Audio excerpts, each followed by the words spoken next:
माँ जैसी सास को नई बहू ने बना दिया नौकरानी। और फिर एक दिन पूरे समाज को झकझोर देने वाला तमाचा गूंज उठा। भोपाल के पास बसे एक छोटे से कस्बे में हल्की हल्की ठंड वाली सुबह थी। घरों की छतों से उठता धुआं, दूध वालों की साइकिल की घंटी और मंदिर की घंटी सब मिलकर एक मीठा सा सुकून पैदा कर रहे थे। इसी सुकून के बीच एक घर ऐसा भी था जहाँ शांति नहीं, तूफान पनपने वाला था। यह घर था रोहन और उसकी नई दुल्हन प्रिया का। शादी को आज बस 15 दिन हुए थे। घर की एक और महिला थी, शांति देवी, रोहन की माँ। उम्र लगभग 60 वर्ष, लेकिन दिल बिल्कुल साफ।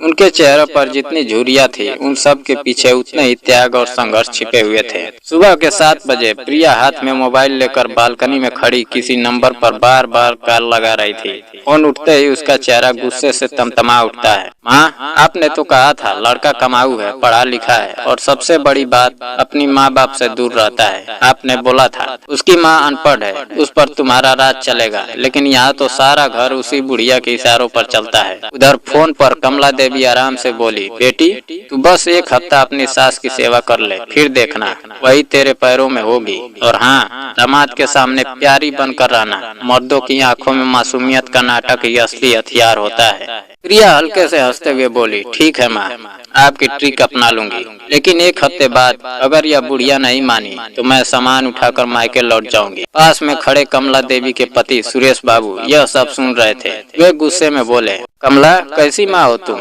बेटी को सिखा रही हो कैसे किसी दूसरे की माँ को जलील किया जाए। कमला बोली, अरे जी, यह दुनिया आप नहीं समझते। बहू को अगर ससुराल में राज चाहिए ना, तो सास को थोड़ा दबा कर रखना पड़ता है। सुरेश बाबू ने गहरी सांस ली और मन ही मन बुदबुदाए, लालच आदमी को कुछ भी करवा देता है, यहाँ तक कि माँ बाप को भी मोहरा बना देता है। उधर प्रिया फोन रखकर अंदर आई और शांति देवी के सामने मीठा चेहरा बनाकर बोली, माँ जी चाय लीजिए, गर्म है। शांति देवी मुस्कुरा दी। उनके मन में प्रिया के लिए सिर्फ प्यार और अपनापन था। उन्होंने सोचा, नहीं है अभी संकोच है, धीरे धीरे घर संभालना सीख जाएगी। लेकिन उन्हें क्या पता, यह संकोच नहीं, गेम की शुरुआत थी।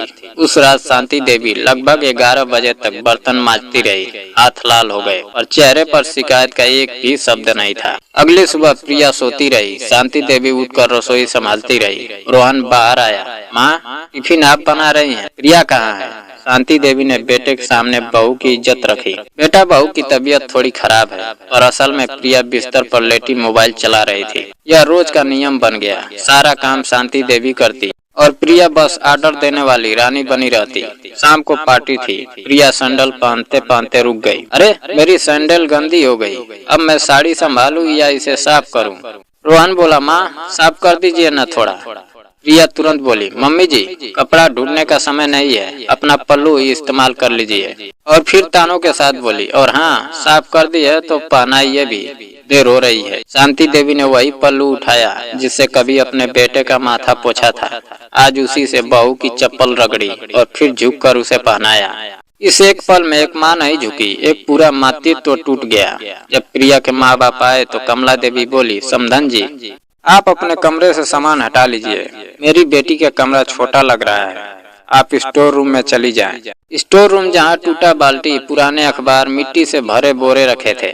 शांति देवी ने मुस्कुराते हुए बस इतना कहा, हाँ बहू जैसा आप कहें, और चुपचाप अपना संसार एक छोटे से कोने में समेट लिया। प्रिया के जन्मदिन की पार्टी थी। पूरा घर रोशनी से सजा था। किचन में शांति देवी गर्म तेल के पास खड़ी सब्जी पलट रही थी। प्रिया और उसकी माँ जोर जोर से हंस रही थी, ताने मार रही थी। तभी दरवाजा खुला। सफेद बालों वाले रमेश जी अंदर आए। चाल अब भी गर्मापूर्ण था, चेहरे पर सादगी और आंखों में चिंता थी। वो बोले, रोहन बेटा तुम्हारी माँ कहाँ है? रोहन ने लापरवाही से कहा, अंदर रसोई में होगी पापा। रमेश जी जब रसोई पहुँचे तो उनका दिल फट गया। उनकी पत्नी, जिसे उन्होंने हमेशा देवी समझा, वह एक कोने में पसीना बहाती तानों को चुपचाप सहती दिखी। उस वक्त कमला देवी कह रही थी, समधन जी आपसे तो इतनी बदबू आती है, मेरी बेटी कैसे सहती होगी? प्रिया हंसकर बोली, मम्मी मैंने इन्हें इसलिए रखा है ताकि काम वाली का खर्चा बच जाए। और तभी रमेश जी की आवाज गूंजी, यह बदबू नहीं, उन हाथों की खुशबू है जिन्होंने इस घर को तुम्हारे लायक बनाया। रसोई का माहौल जम गया। कमला और प्रिया जैसे पत्थर की मूर्तियों की तरह जम गई। शांति देवी फूट फूट कर रोने लगी, मुझे ले चलिए, अब नहीं रहना यहाँ।